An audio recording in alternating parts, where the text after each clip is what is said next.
আসসালামু আলাইকুম সুপ্রিয় দর্শক শ্রোতা, প্রতিদিনের মতো আবারও চলে আসলাম নতুন আরও একটি রেসিপি নিয়ে। আপনাদের সাথে আজকে শেয়ার করব পাঙ্গাস মাছের পেটি ঝোল। এটা এই সিম্পলভাবে ঝোল করে এতটা মজার হয়, আপনারা না খেলে বুঝতে পারবেন না।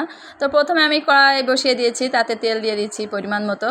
তেলটা যখন একটু গরম হয়েছে সেখানে আমি দিয়ে দিচ্ছি পেঁয়াজ কুচি। এখানে 3টা মিডিয়াম সাইজের পেঁয়াজ আমি কেটে তারপরে পাটা একটু পিষে নিয়েছি, সেটা দিয়ে দিচ্ছি। সাথে দিয়ে দিচ্ছি 1 টেবিল চামচ জিরা বাটা। সম্পূর্ণটা আমি এভাবে নামিয়ে দিয়ে একটু নাড়াচাড়া করে নিচ্ছি যতক্ষণ না পর্যন্ত পেঁয়াজের কাঁচা গন্ধটা না চলে যাচ্ছে।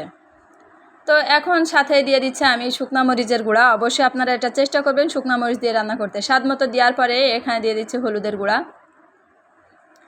এখন সম্পূর্ণটা আবারও কিছুক্ষণ কষিয়ে নিব।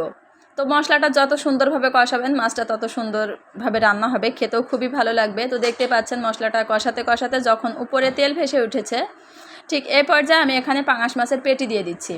আর ঠিক এই সাইজ করে কেটে নিয়েছি। এখানে কিন্তু এই চর্বিটাও আছে, পাঙাশ মাছের ভিতরে যে চর্বি পেটিতে 2-1টা মিশে আছে, ঠিক এভাবেই দিয়ে দিবেন।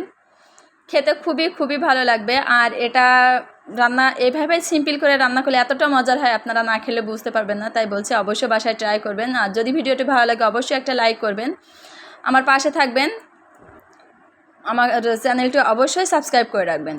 তো একটু কষানোর পরে আমি এখানে দিয়ে দিচ্ছি স্বাদ মতো লবণ। আপনারা চাইলে প্রথম স্টেপেই লবণটা দিয়ে দিতে পারেন, কোনো সমস্যা না।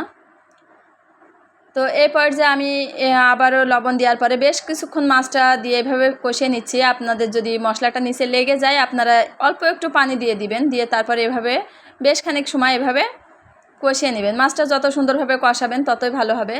তো দেখতেই পাচ্ছেন এটা আমি বেশ কিছু টাইম কষিয়ে নিয়েছিলাম। যখন এরকমভাবে কষানো হয়ে গেছে আমি তখন এখানে দিয়ে দিচ্ছি পরিমাণ মতো পানি।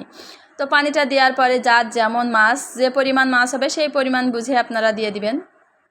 তো পানিটা দেওয়ার পরে সুন্দরভাবে চারিদিকতে গুছিয়ে পরিষ্কার করে তারপরে আমি এটা ঢাকনা দিয়ে ঢেকে দেবো। আমার মনে হচ্ছে পানি একটু কম হয়েছে, তাই আবারও একটু পানি দিয়ে দিলাম। আবারও বলছি, যদি ভিডিওটি ভালো লাগে অবশ্যই চ্যানেলটি সাবস্ক্রাইব করে আমার পাশে থাকবেন, আমাকে সাপোর্ট করবেন।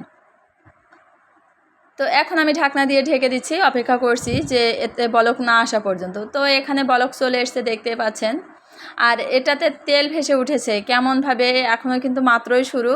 পানিটা দেওয়ার পরে তারপরে কতটা সুন্দর হয়েছে, কতটা লোভনীয় লাগছে বুঝতে পারছেন। আর যখন হয়ে যাবে তখন আরও বেশি ভালো দেখা যাবে। আর খেতে তো অসাধারণ মজা হয়। আপনারা বাসায় একবার হলে ট্রাই করবেন। আপনাদের তা কেমন হলো অবশ্যই কমেন্ট বক্সে জানাবেন। আমি লবণটা টেস্ট করে দেখেছিলাম, এখানে লবণ একটু কম মনে হচ্ছিল, তাই আমি দিয়ে দিয়েছি। আর একটা টিপস আপনাদের সাথে শেয়ার করি, যদি মাছের ঝোল করেন সেখানে টেস্ট করে দেখবেন, যদি নাকি ঝোলে লবণ ঠিকঠাক হয় তারপরেও একটু লবণ দিয়ে দিবেন, তখন মাছের ভিতরে সুন্দরভাবে লবণটা যায়। আর না হলে ঝোলে যদি লবণ ঠিক থাকে তখন মাছটা খেতে পানসা লাগে, মুখে দিলে ভালো লাগে না। এজন্য অবশ্যই লবণটা একটু চড়া দিবেন যাতে করে মাছের ভিতরে যায়। তো দেখতে পাচ্ছেন পানিটা অনেক কমে এসেছে। আমি কিন্তু এখানে ঢাকনা দেইনি, এভাবে খুলে রেখে রান্না করেছিলাম। একবার মাত্র ঢেকে দিয়েছিলাম, পরে এভাবে খুলে রান্না করেছি। আর কতটা ঝোল কমে এসেছে আপনারা দেখে বুঝতে পারছেন। আর তেলটা কিন্তু উপরে ভেসে উঠছে। যখন এটা আমি একেবারে চুলাটা অফ করে দিব, এই যে আমার এটা হয়ে গেছে, এখন আমি চুলাটা অফ করে দিচ্ছি। লাস্টে আমি আপনাদের দেখাবো এটা কেমন সুন্দর হয়েছে। এই যে কাছ থেকে একটু দেখিয়ে দিই তেলটা কতটা ভেসে উঠেছে আর কতটা লোভনীয় লাগছে। এটা খেতে খুবই মজার হয়, আপনারা বাসায় ট্রাই করবেন, আমার চ্যানেলটা সাবস্ক্রাইব করবেন। আল্লাহ হাফেজ।